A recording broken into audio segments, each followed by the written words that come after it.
El poder del Espíritu Santo. El poder del Espíritu Santo, Romanos 15:13. El poder es una prerrogativa especial y propia de Dios y sólo de Dios. 2 veces he oído esto, que de Dios es el poder. Dios es Dios y el poder le pertenece. Aunque delegue una porción de él a sus criaturas, sigue siendo su poder. El sol, aunque es como un esposo que sale de su tálamo, se alegra como gigante para correr el camino, sin embargo no tiene poder para ejecutar sus movimientos, sino de la manera como lo dirige Dios. Las estrellas, aunque viajan en sus órbitas y nada las puede detener, no tienen ni poder ni fuerza excepto el que Dios les otorga diariamente. El alto arcángel, junto a su trono, que brilla más que un cometa resplandeciente, aunque es uno de aquellos que destacan en fuerza y que escucha la voz de los mandamientos de Dios, sin embargo no tiene sino el poder que su Creador le da. En cuanto a Leviatán, que en pos de sí hace resplandecer la senda, que parece que el abismo es Cano, y Behemoth, que se bebe de un trago el Jordán, y se jacta de poder chupar ríos enteros.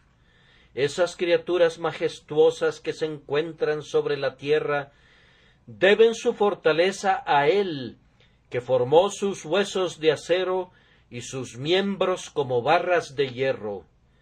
Y cuando pensamos en el hombre, si tiene fuerza o poder, todo eso es tan poco e insignificante que apenas si lo podemos considerar.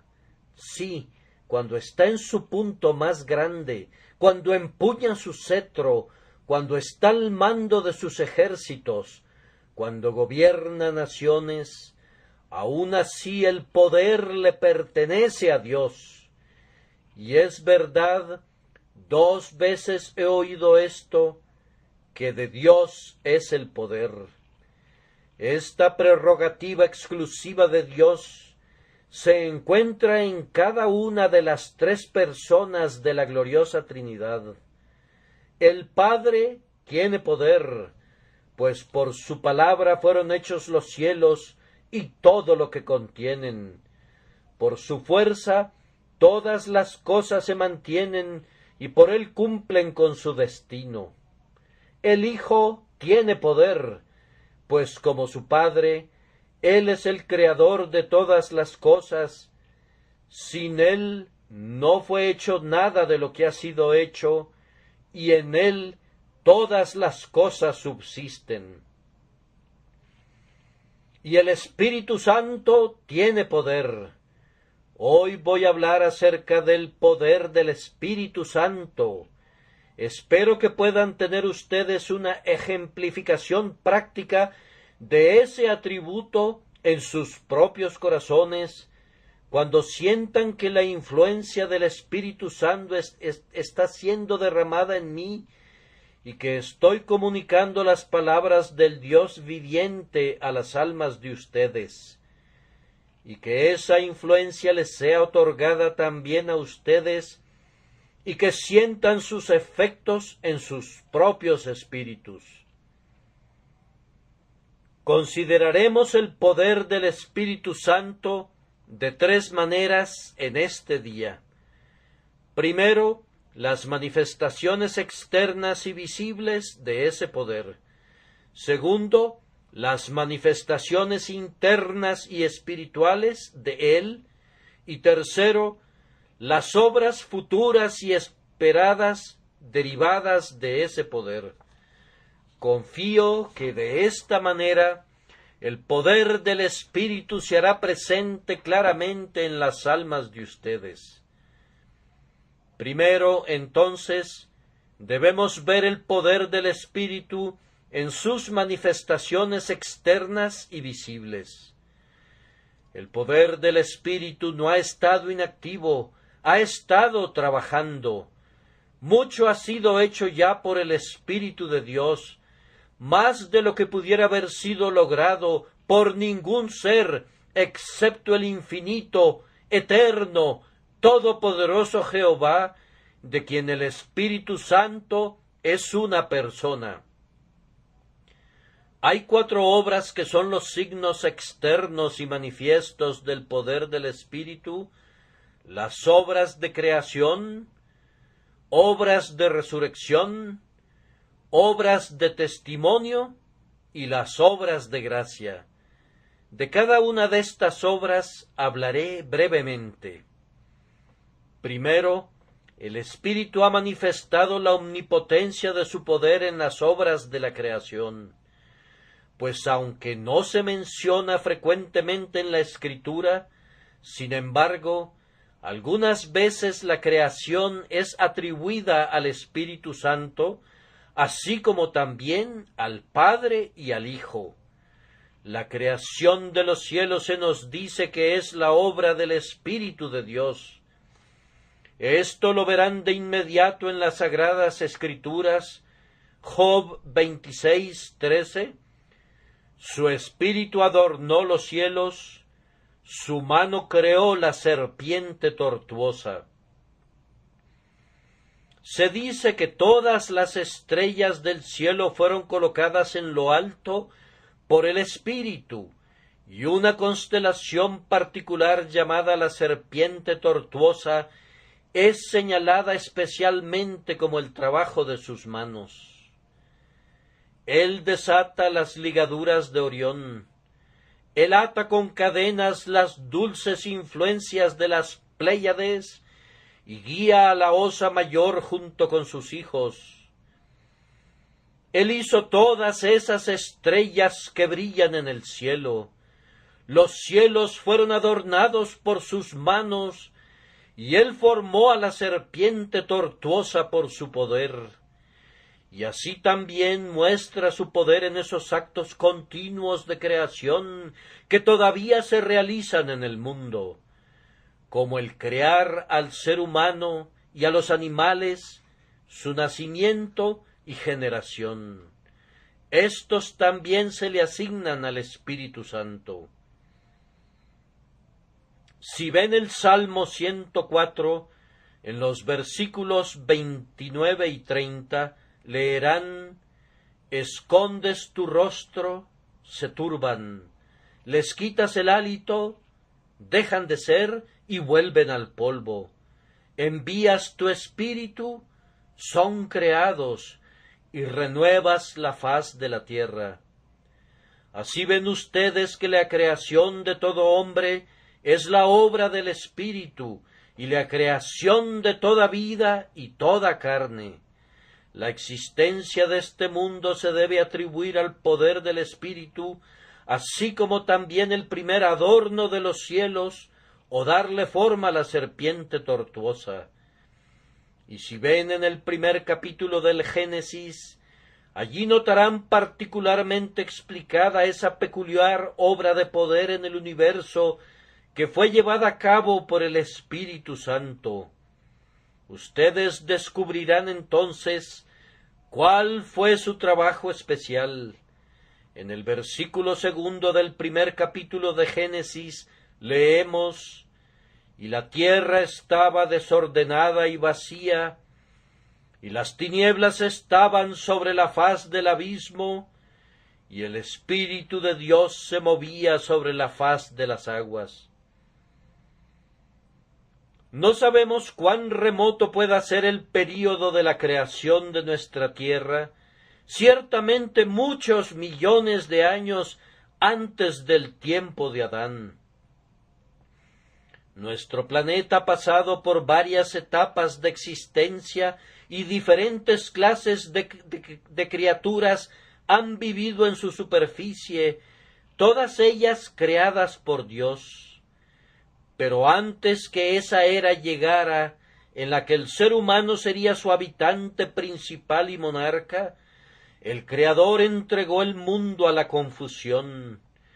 permitió que los fuegos internos estallaran desde las profundidades y fundió toda la materia sólida, de manera que toda clase de sustancias estaban mezcladas en una vasta masa de desorden.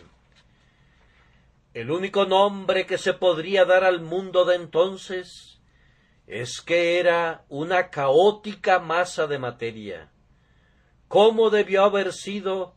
No podrían ustedes adivinarlo o definirlo. La tierra estaba enteramente desordenada y vacía. Las tinieblas estaban sobre la faz del abismo, y el Espíritu de Dios se movía sobre la faz de las aguas.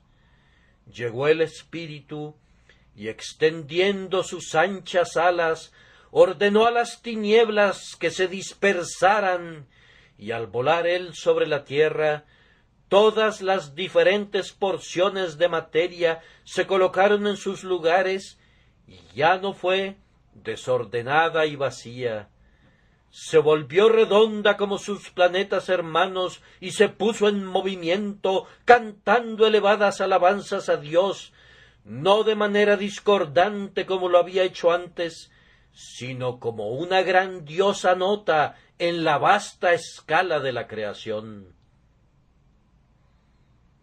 Milton describe muy bellamente este trabajo del Espíritu que establece el orden donde hay confusión, cuando el Rey de la Gloria, en su poderosa palabra y espíritu, vino para crear nuevos mundos.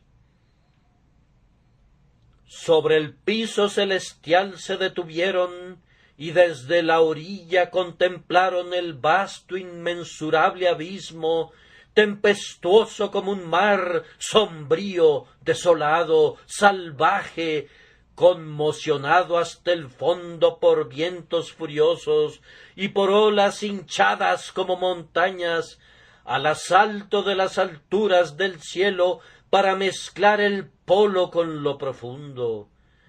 Silencio, ustedes, olas perturbadas, y tú, abismo, paz, dijo la palabra que todo crea. Pongan fin a sus discordias.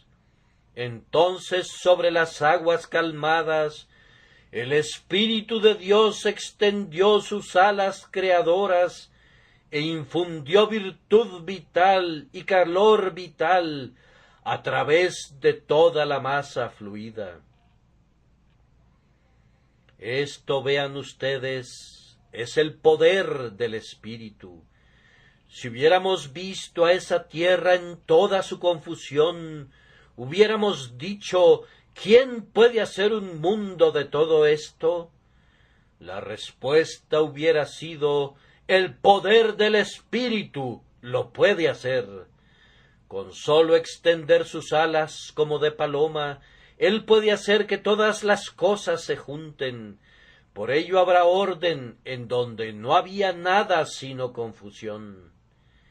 Y esto no es todo el poder del Espíritu. Hemos visto algunas de sus obras en la creación, pero hubo una instancia en particular de creación en la que el Espíritu Santo estuvo más especialmente ocupado, a saber, la formación del cuerpo de nuestro Señor Jesucristo. Aunque nuestro Señor Jesucristo nació de una mujer y fue hecho a semejanza de la carne pecadora, sin embargo, el poder que lo engendró estuvo enteramente en Dios, el Espíritu Santo, como lo expresan las Escrituras. El poder del Altísimo te cubrirá con su sombra.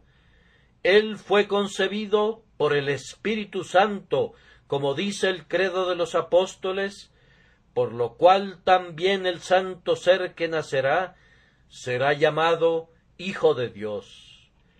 La estructura corporal del Señor Jesucristo fue una obra maestra realizada por el Espíritu Santo. Supongo que su cuerpo debe haber sobrepasado a todos los demás en belleza, que haya sido como el del primer hombre, justo el modelo de lo que el cuerpo será en el cielo, en donde resplandecerá en toda su gloria. esa estructura en toda su belleza y perfección fue modelada por el Espíritu. En su libro estaban diseñados todos sus miembros cuando todavía no habían sido creados. Él lo modeló y lo formó. Aquí, pues, tenemos otro ejemplo de la energía creativa del Espíritu.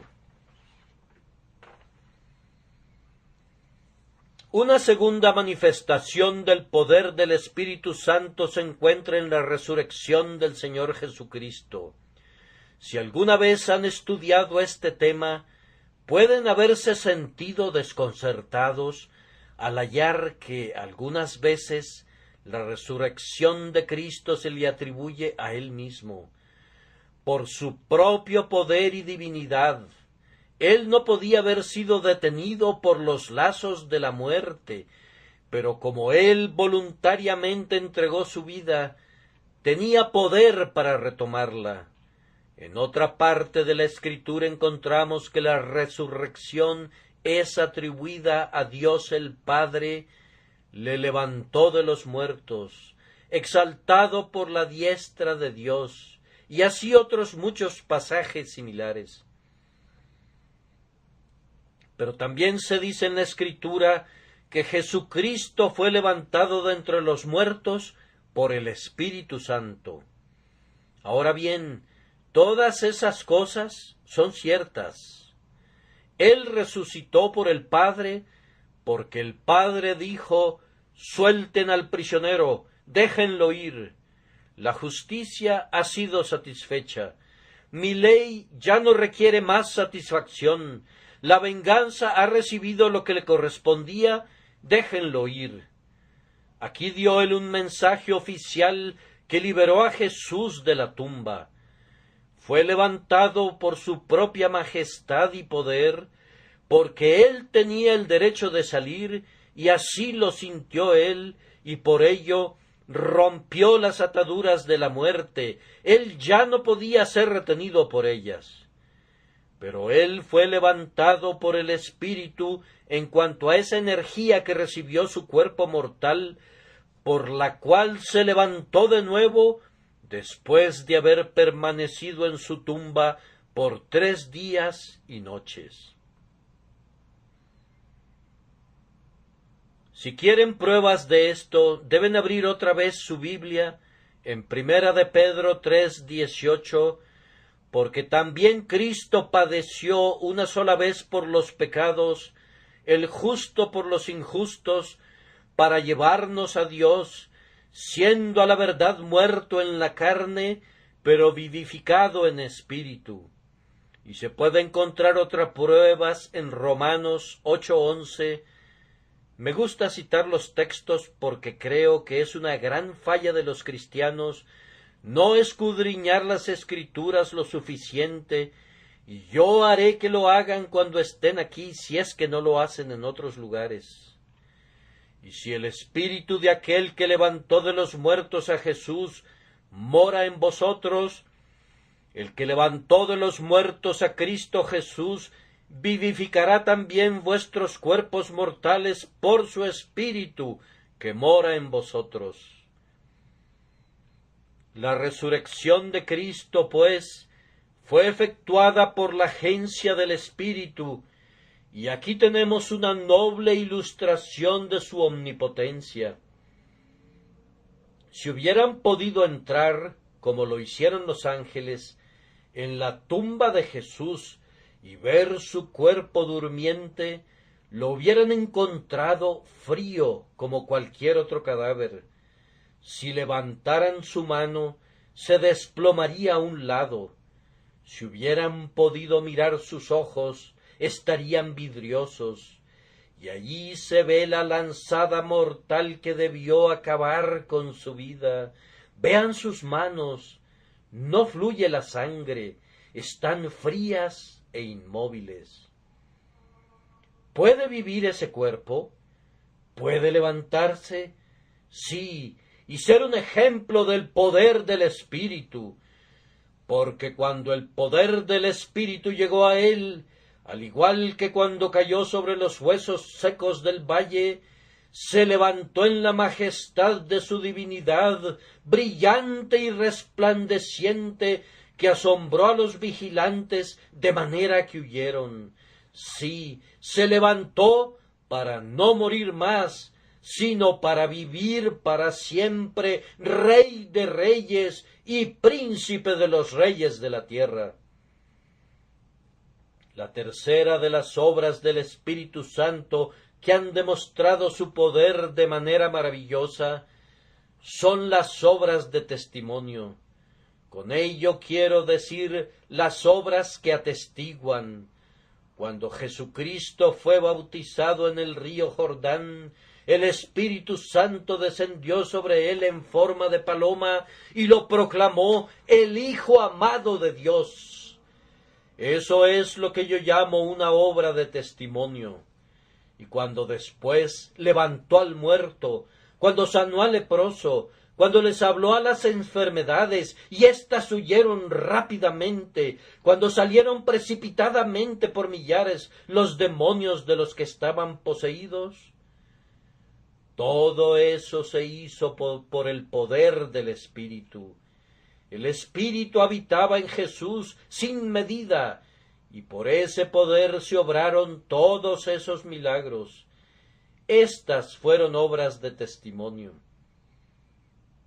Y cuando Jesús se fue, recordarán ese magistral testimonio del Espíritu que regresó como un poderoso viento estruendoso entre los apóstoles congregados, y se les aparecieron lenguas repartidas como de fuego, asentándose sobre cada uno de ellos, y fueron todos llenos del Espíritu Santo, y comenzaron a hablar en otras lenguas, según como el Espíritu les daba que hablasen. Y cómo también ellos hicieron milagros, cómo predicaban, cómo Pedro resucitó a Dorcas, cómo Pablo sopló la vida en Eutico, cómo se hicieron grandes milagros por los apóstoles, así como lo había hecho su Señor, de manera que se vieron grandes señales y prodigios llevados a cabo por el poder del Espíritu de Dios, y muchos creyeron. Después de eso, ¿quién dudará del poder del Espíritu Santo? Ah, esos miembros de la secta de Socinio que niegan la existencia del Espíritu Santo y su absoluta personalidad, ¿qué van a hacer cuando los atrapemos mostrándoles las obras de creación, de resurrección y de testimonio? Están contradiciendo la Escritura, pero observen, es una piedra sobre la que si algún hombre cae, saldrá lastimado, pero si cae sobre él, como lo hará si se resiste, lo triturará hasta convertirlo en polvo. El Espíritu Santo tiene poder omnipotente, sí, el poder de Dios, porque Él es Dios. Una vez más, si queremos otro signo externo y visible del poder del Espíritu, podemos mirar a las obras de gracia. Vean una ciudad donde un adivino tiene el poder que ha proclamado él mismo como una gran persona. Un cierto Felipe entra y predica la palabra de Dios, y enseguida Simón el mago pierde su poder, y él mismo busca para sí el poder del Espíritu, imaginando que puede comprarse con dinero. Vean en tiempos modernos un país en donde los habitantes viven en miserables tiendas hechas de paja y se alimentan de reptiles y de otras criaturas semejantes. Obsérvenlos cómo se inclinan ante sus ídolos y cómo adoran a sus falsos dioses, y cómo están tan hundidos en la superstición y tan degradados que se llegó a debatir si tenían alma o no. Vean a un Robert Moffat, misionero en Sudáfrica por más de 50 años, que va con la palabra de Dios en su mano que él mismo tradujo al lenguaje de los bechuanas, óiganlo predicar con la capacidad de expresión que le da el Espíritu, acompañando esa palabra con poder. Ellos arrojan a un lado sus ídolos, odian y aborrecen sus costumbres anteriores, construyen casas en donde ellos habitan, se visten y ahora tienen una mente recta. Rompen el arco y parten la lanza en pedazos. La gente incivilizada se vuelve civilizada. El salvaje se vuelve educado. El que no sabía nada comienza a leer las Escrituras. De esta manera, por boca de aquellos que fueron salvajes, Dios atestigua el poder de su poderoso Espíritu. Tomen una casa en esta ciudad, y los podríamos llevar a muchas de esas casas. El padre es un borracho, un hombre que vive en una condición desesperada. Véanlo en su locura, y ustedes preferirían encontrarse con un tigre sin cadenas que con un hombre así. Da la impresión que él podría partir a un hombre en pedazos si llegara a ofenderlo. Observen a su esposa. Ella también tiene su voluntad, y cuando él la trata mal, le opone resistencia. Se han visto muchas peleas en esa casa, y a menudo el ruido que generan molesta a todo el vecindario. En cuanto a los pobres niños, véanlos en sus harapos y desnudez. Pobres pequeños ignorantes. ¿Ignorantes dije? Están siendo instruidos, y muy bien instruidos, en la escuela del demonio, y están creciendo para ser herederos de la condenación. Pero alguien a quien Dios ha bendecido por su Espíritu es guiado a esa casa. Tal vez solo se trata de un humilde misionero de la ciudad, pero le habla a ese hombre. Oh, dice, ven y escucha la voz de Dios. Y ya sea por su propio mensaje o por la predicación del ministro, la palabra, que es eficaz y poderosa, corta el corazón del pecador. Las lágrimas corren por sus mejillas como nunca se había visto antes. Tiembla y se estremece. El hombre fuerte se inclina. El hombre poderoso tiembla, y esas rodillas que nunca temblaron comienzan a tambalearse. Ese corazón que nunca se acobardó ahora comienza a temblar ante el poder del Espíritu. Se sienta en una humilde banca junto al penitente, deja que sus rodillas se doblen, mientras que sus labios pronuncian la oración de un niño, pero aunque es la oración de un niño, es la oración de un hijo de Dios.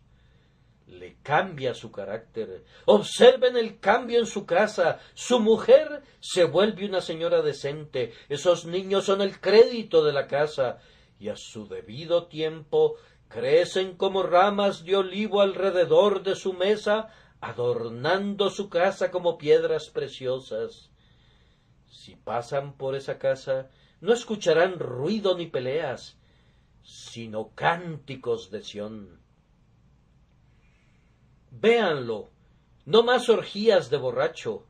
Ha vaciado su última copa y ahora, renunciando a lo anterior, viene a Dios y es su siervo. Ahora ya no escucharán a la medianoche el grito de las bacanales, pero si se oyera un ruido, sería el sonido de un solemne himno de alabanza a Dios. Y entonces, ¿acaso no hay algo así como el poder del Espíritu? Sí, y estos seres deben haberlo experimentado y visto. Conozco un pueblo que fue una vez el más profano de Inglaterra, un pueblo inundado de borrachos y de libertinos de la peor clase, donde era casi imposible que un viajero honesto se detuviera en una posada sin ser molestado por las blasfemias, un lugar notorio por sus incendiarios y por sus ladrones. Un hombre, el jefe de todos, escuchó la voz de Dios. El corazón de ese hombre fue quebrantado. Todos sus pandilleros vinieron también para escuchar la predicación del Evangelio y se sentaron y parecían reverenciar al predicador como si fuera un dios y no un hombre.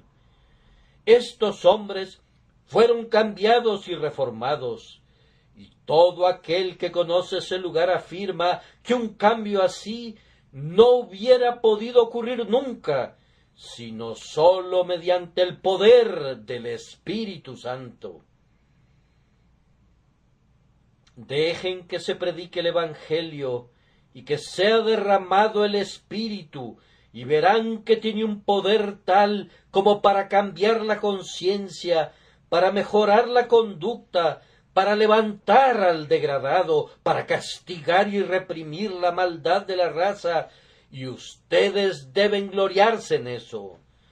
Digo, nada hay como el poder del Espíritu. Tan solo déjenlo entrar y seguramente todo puede lograrse.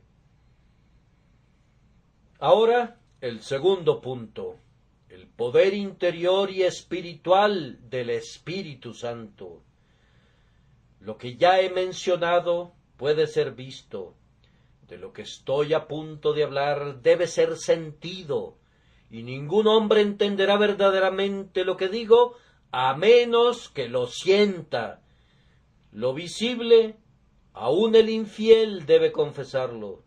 Lo visible, el más grande blasfemo no puede negarlo. Habla la verdad, pero de este poder interior alguien se reirá con entusiasmo y otro dirá que no es sino la invención de nuestras fantasías febriles. Sin embargo, tenemos una palabra de testimonio más segura que todo lo que ellos puedan decir. Tenemos un testigo en nuestro interior. Sabemos que es la verdad y no tenemos miedo de hablar del poder interno espiritual del Espíritu Santo. Observemos 2 o 3 cosas en las que el poder interior y espiritual del Espíritu Santo se puede ver muy grandemente y alabarlo. Primero, el Espíritu Santo tiene poder sobre los corazones de los hombres. Ahora bien, los corazones de los hombres son difíciles de impresionar. Si quieres interesarlos en cualquier objeto mundano, lo puedes lograr. Una palabra engañosa puede ganar el corazón de un hombre, un poco de oro puede ganar el corazón de un hombre, un poco de fama y un poco de clamor del aplauso puede ganar el corazón de un hombre. Pero no hay ningún ministro que respire que pueda ganar el corazón de un hombre por sí mismo. Puede ganar sus oídos y hacer que lo escuchen. Puede ganar sus ojos y hacer que se fijen en él. Puede ganar la atención, pero el corazón es muy resbaloso. Sí, el corazón es un pez que no se deja atrapar por los pescadores del Evangelio. Pueden algunas veces jalarlo casi fuera del agua, pero viscoso como una anguila se resbala entre sus dedos y después de todo no lo capturan. Muchos hombres se han imaginado que han capturado el corazón, pero se han desengañado. Se necesita un hábil cazador para atrapar al ciervo en las montañas. Es demasiado rápido para que el pie humano pueda acercársele. Sólo el Espíritu tiene el poder sobre el corazón del hombre. ¿Alguna vez han probado ustedes su poder en un corazón? Si un hombre piensa que un ministro puede convertir el alma, me gustaría que lo intentara. Déjenlo que vaya y sea un maestro de la escuela dominical. Dará su clase, tendrá los mejores libros que puedan obtenerse, tendrá las mejores reglas, instalará sus murallas alrededor de su Sebastopol espiritual. Tomará al mejor muchacho de su clase, y mucho me equivoco si ese muchacho no estará cansado en una semana. Déjenlo que pase 4 o 5 domingos intentándolo, pero luego dirá, este muchacho es incorregible. Déjenlo intentar con otro, y tendrá que intentar con otro y otro y otro antes de que pueda ser capaz de convertir a uno. Pronto se dará cuenta que no con ejército ni con fuerza, sino con mi espíritu, ha dicho Jehová de los ejércitos. ¿Puede convertir un ministro? ¿Puede tocar el corazón? David dijo, se engrosó el corazón de ellos como sebo. Sí, eso es completamente cierto, y no podemos atravesar tanta grasa. Nuestra espada no puede llegar al corazón, porque está recubierto de tal cantidad de grasa, es más duro que una rueda de molino. Más de una buena espada vieja de Jerusalén ha perdido su filo contra un corazón duro. Una pieza del verdadero acero que Dios ha puesto en las manos de sus siervos ha perdido su filo al ser apuntada contra el corazón de un pecador. No podemos llegar al alma, pero el Espíritu Santo puede. Mi amado metió su mano por la ventanilla y mi corazón se conmovió dentro de mí. Él puede dar un sentido del perdón comprado con la sangre que puede disolver a un corazón de piedra. Él puede hablar con esa voz que despierta a los muertos y que ordena levantarse al pecador y que hace que la conciencia culpable tema la muerte que nunca muere. Él puede hacer que se oigan los truenos del Sinaí. Sí, Él puede hacer que los dulces susurros del Calvario entren en el alma. Él tiene el poder sobre el corazón del hombre, y la prueba gloriosa de la omnipotencia del Espíritu es que Él tiene dominio sobre el corazón. Pero hay una cosa más terca que el corazón, es la voluntad. Mi señor obstinado, como Bunyan la llama en su libro La Guerra Santa, es un individuo que no puede ser fácilmente doblegado. La voluntad, especialmente en algunos hombres, es una cosa muy terca, y en todos los hombres, si la voluntad es movida a oponerse, no hay nada que se pueda hacer con ellos. Alguien cree en el libre albedrío. Muchos sueñan con el libre albedrío. El libre albedrío. ¿Dónde se puede encontrar eso? Una vez hubo libre albedrío en el paraíso, y un terrible caos generó allí el libre albedrío, porque echó a perder todo el paraíso y arrojó a Adán fuera del huerto. Una vez hubo libre albedrío en el cielo, pero arrojó fuera al glorioso arcángel, y una tercera parte de las estrellas del cielo cayó en el abismo. Yo no quiero tener nada que ver con el libre albedrío, pero trataré de ver si tengo libre albedrío dentro de mí, y encuentro que lo tengo. Verdadero libre albedrío para el mal, pero muy pobre albedrío para lo que es bueno. Suficiente libre albedrío cuando peco, pero cuando quiero hacer el bien, el mal está presente en mí, y cómo hacer lo que quisiera, no lo puedo descubrir. Sin embargo, algunos presumen de libre albedrío. Me pregunto si aquellos que creen en él tienen algún poder mayor sobre las voluntades de las personas del que yo tengo. Yo sé que yo no tengo ninguno.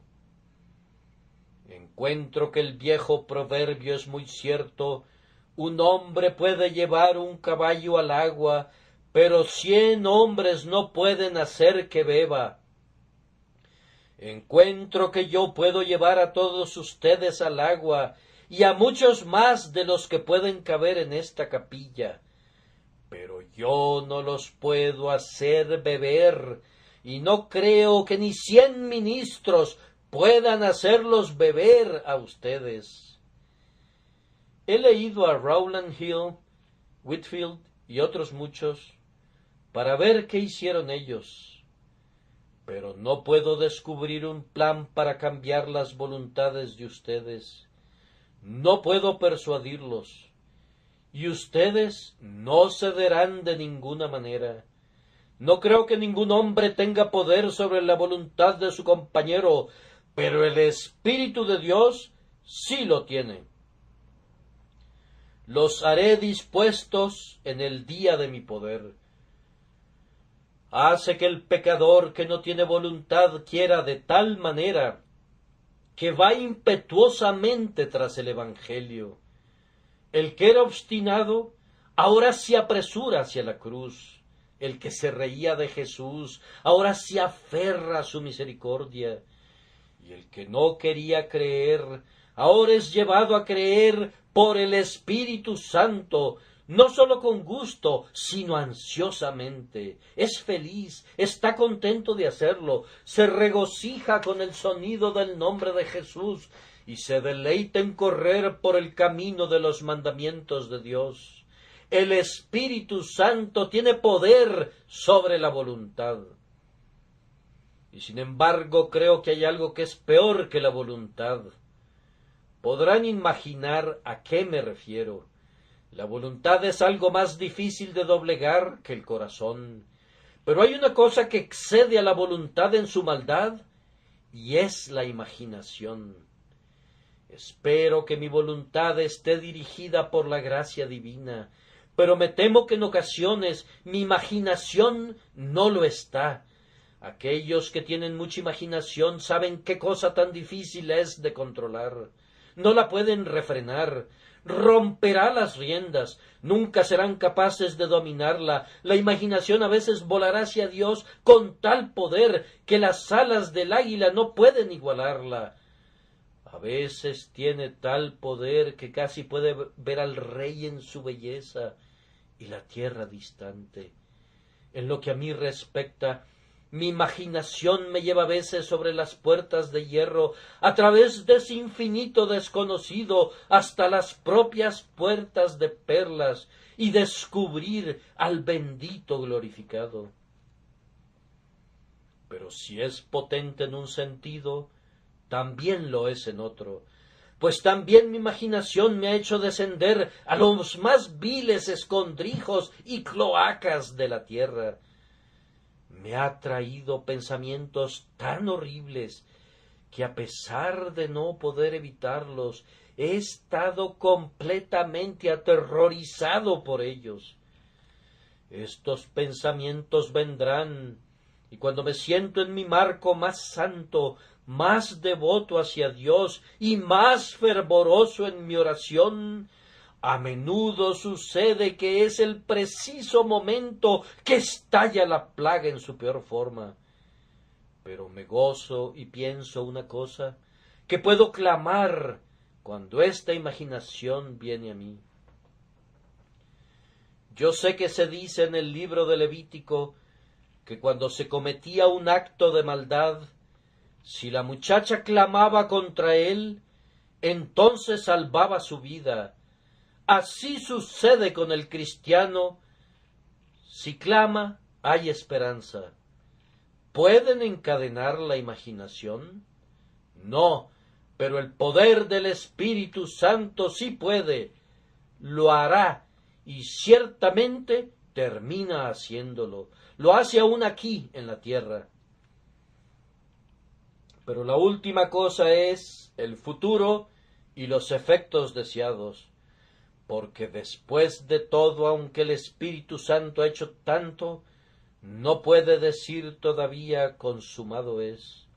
Jesucristo pudo exclamar en lo que concierne a su propia labor, consumado es, pero el Espíritu Santo no puede decir eso, tiene todavía más que hacer, y hasta la consumación de todas las cosas, cuando el propio Hijo llegue a ser sujeto al Padre, el Espíritu Santo no dirá consumado es. ¿Qué es lo que tiene que hacer el Espíritu Santo? Primero, tiene que perfeccionarnos en la santidad. Hay dos clases de perfección que un cristiano necesita. Una es la perfección de la justificación en la persona de Jesús, y la otra es la perfección de la santificación obrada en él por el Espíritu Santo. Por el momento la corrupción todavía descansa en los pechos de los regenerados. Actualmente el corazón es parcialmente impuro. Todavía tenemos lujurias e imaginaciones malvadas. Pero, oh, mi alma se regocija al saber que viene el día cuando Dios terminará el trabajo que ha iniciado y presentará mi alma no solamente perfecta en Cristo, sino perfecta en el Espíritu, sin mancha o defecto o nada parecido. Y es verdad que este pobre corazón depravado llegará a ser tan santo como el de Dios. Y este pobre espíritu que a menudo exclama, miserable de mí, ¿quién me librará de este cuerpo de pecado y de muerte? Este mismo pobre espíritu será libre del pecado y de la muerte. Y ya no oiré cosas malas que perturben mis oídos, y no tendré pensamientos impuros que perturben mi paz. Oh, feliz hora, que se apresure, justo antes de que yo muera, se habrá terminado la santificación, pero hasta ese momento no puedo tener la perfección en mí mismo. Pero en ese momento, cuando parta mi espíritu, tendrá su último bautismo en el fuego del Espíritu Santo, será puesto en el crisol para su última prueba en el horno.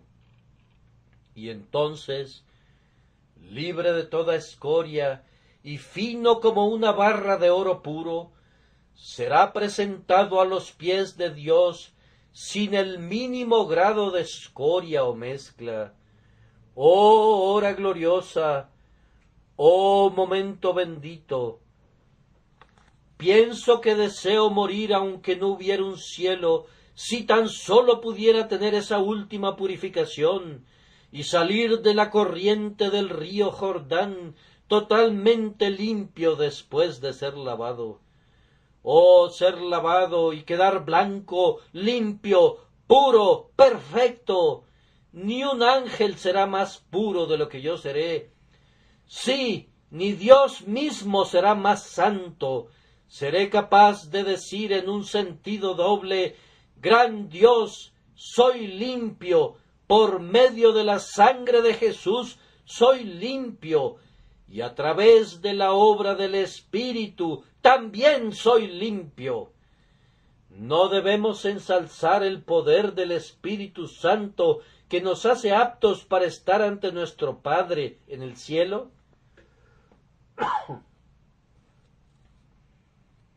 Otra gran obra del Espíritu Santo que no está cumplida todavía es la de traer la gloria del último día. En unos cuantos años, no sé cuándo, no sé cómo, el Espíritu Santo será derramado en una forma muy diferente que en el presente.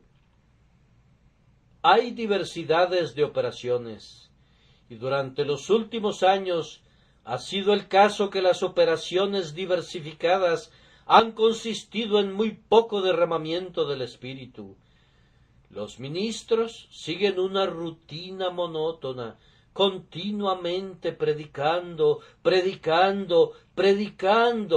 y poco bien se ha hecho. Tengo la esperanza de que tal vez una nueva era ha amanecido sobre nosotros y que habrá un mayor derramamiento del Espíritu Santo ahora.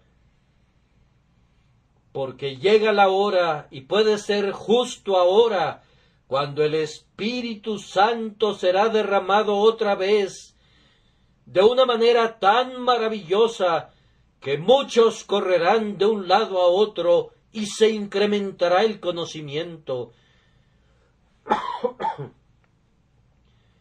El conocimiento del Señor cubrirá la tierra, así como las aguas cubren la superficie de los grandes abismos.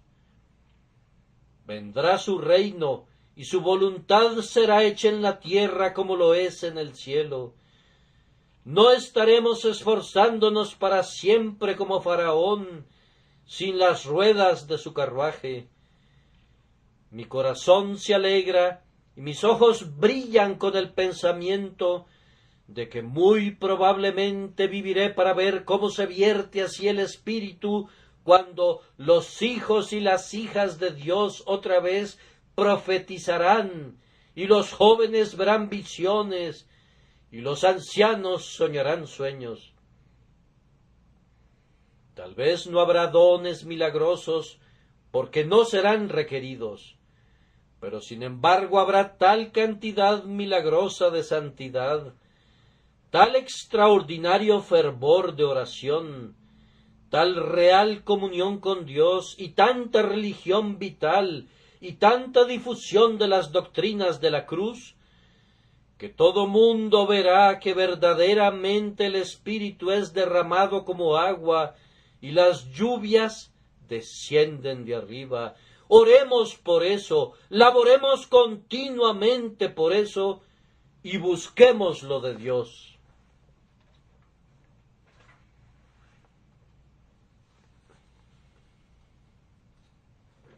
Otra obra más del Espíritu, que manifestará de manera especial su poder, será la resurrección general. Tenemos razón para creer por la Escritura que la resurrección de los muertos, aunque será efectuada por la voz de Dios y de su palabra, el Hijo, también será efectuada por el Espíritu. Ese mismo poder que levantó a Jesucristo de entre los muertos, también vivificará los cuerpos mortales. El poder de la resurrección es tal vez una de las mejores pruebas de las obras del Espíritu. Ah, mis amigos, si pudiéramos desprender el manto de esta tierra por un momento, si el verde césped pudiera cortarse y pudiéramos ver 2 metros abajo en sus profundidades, ¿qué mundo aparecería? ¿Qué veríamos? Huesos, esqueletos, podredumbre, gusanos, corrupción. Y ustedes dirían, ¿vivirán estos huesos secos? ¿Se pueden levantar? Sí, en un momento, en un abrir y cerrar de ojos, a la final trompeta, los muertos serán resucitados. Él habla, están vivos. Véanlos dispersos, el hueso se junta con su hueso. Véanlos desnudos, la carne los recubre nuevamente. Véanlos aún sin vida. Ven de los 4 vientos, oh aliento, y sopla sobre estos muertos. Cuando el viento del Espíritu Santo viene, ellos viven y estarán de pie como un gran ejército. Así he intentado hablarles del poder del Espíritu, y confío que se los he podido mostrar. Ahora debemos dedicar un momento o dos para una conclusión práctica. Cristiano, el Espíritu es muy poderoso. ¿Qué concluyes de ese hecho? Pues que tú nunca debes desconfiar del poder de Dios para llevarte al cielo. Oh, qué dulce verso es ese que impresionó mi alma el día de ayer. Su probado brazo todopoderoso está levantado para tu defensa. ¿Dónde está el poder que pueda alcanzarte en tu refugio o que pueda arrancarte de allí? El poder del Espíritu Santo es tu baluarte y toda su omnipotencia te defiende. ¿Pueden conquistar tus enemigos a la omnipotencia? Entonces pueden conquistarte. ¿Pueden luchar con la deidad y arrojarla al suelo? Entonces ellos pueden conquistarte. Pero eso no sucederá, porque el poder del Espíritu es nuestro poder, el poder del Espíritu es nuestra fortaleza. Y una vez más, cristianos, si este es el poder del Espíritu, ¿por qué habrían de dudar de algo? Allí está tu hijo, allí está tu esposa por la que has suplicado con tanta frecuencia. No dudes del poder del Espíritu. Aunque tardare, espéralo, porque sin duda vendrá, no tardará. Allí está tu esposo, oh santa mujer, has luchado por su alma, y aunque es un infeliz tan endurecido y desesperado que te trata mal, hay poder en el Espíritu. Oh ustedes que han salido de iglesias desoladas, con muy escasas hojas en el árbol, no duden que el poder del Espíritu los levante, porque será lugar donde descansen asnos monteses y ganados hagan majada, abierto pero deshabitado hasta que el Espíritu se derrame desde arriba. Y entonces el suelo árido será convertido en un estanque, y la sedienta tierra tendrá fuentes de agua. Entonces en las habitaciones de los dragones, en donde cada uno de ellos yace, habrá pasto con carrizos y juncos, y ustedes, oh miembros de este templo, ustedes que recuerdan lo que Dios ha hecho especialmente para ustedes, nunca desconfíen del poder del Espíritu. Ustedes han visto el desierto florecer como el Carmelo. Ustedes han visto el desierto florecer como una rosa. Confíen en él para el futuro. Salgan, pues, y laboren con esta convicción. El poder del Espíritu Santo es capaz de todo. Vayan a su escuela dominical. Vayan a distribuir sus folletos. Vayan a su empresa misionera. Vayan a predicar en sus habitaciones con la convicción de que el poder del Espíritu es nuestra gran ayuda. Y ahora, por último, a ustedes pecadores, ¿qué más tenemos que decirles acerca de este poder del Espíritu? Estoy convencido que hay esperanza para algunos de ustedes. Yo no puedo salvarlos. Yo no puedo conmoverlos.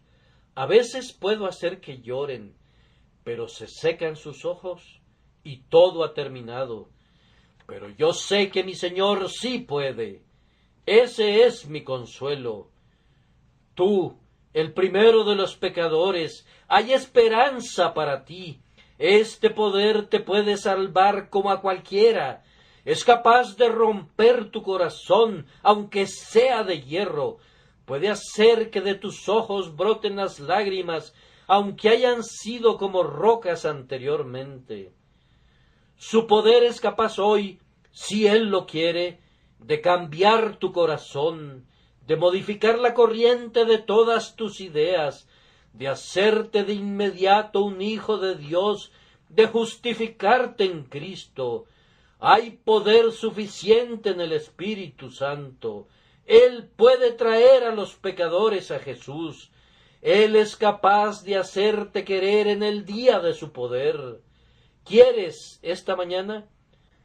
¿Ha ido Él tan lejos como para hacer que desees su nombre, para hacer que desees a Jesús? Entonces, oh pecador, mientras Él te atrae, di: atráeme, soy infeliz sin ti. Síguelo, síguelo, y a medida que Él te conduzca, pisa sobre sus huellas y regocíjate de que Él ha iniciado una buena obra en ti, porque hay una evidencia de que Él continuará haciéndolo hasta el final. Y oh tú abatido, pon tu confianza en el poder del Espíritu, descansa en la sangre de Jesús, y tu alma es salva. no solamente ahora, sino a través de la eternidad. Que Dios los bendiga a ustedes, mis oyentes. Amén.